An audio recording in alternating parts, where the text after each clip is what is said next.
The Complete Leatherstocking Tales, The Deerslayer, The Last of the Mohicans, The Pathfinder, The Pioneers, and the Prairie.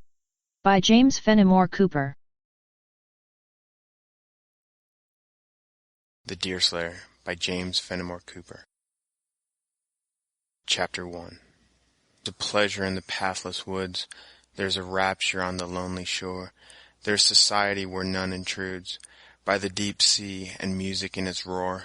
I love not man the less, but nature more, for these are interviews in which I steal from all I may be or have been before, to mingle with the universe and feel what I can never express yet cannot all conceal.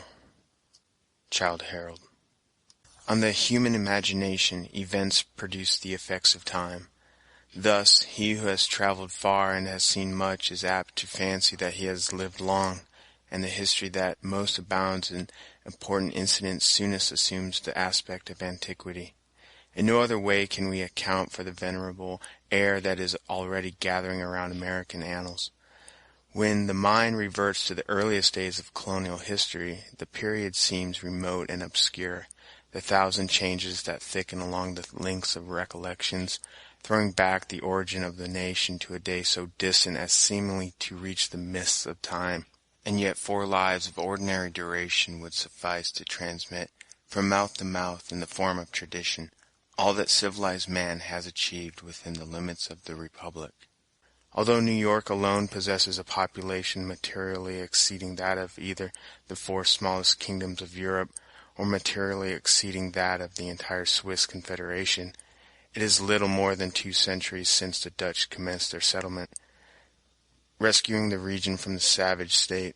Thus, what seems venerable by accumulation of changes is reduced to familiarity when we come seriously to consider it solely in connection with time.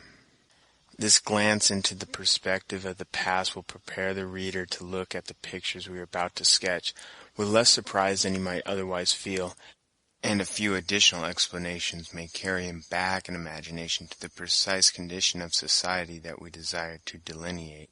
It is matter of history that the settlements on the eastern shores of the Hudson, such as the Claverack, Kinderhook, and even Poughkeepsie, were not regarded as safe from Indian incursions a century since, and there is still, standing on the banks of the same river and within musket shot of the wars of Albany, a residence of a younger branch of the Van Rensselaers that has loopholes constructed for defense against the same crafty enemy. Although it dates from a period scarcely so distant, other similar memorials of the infancy of the country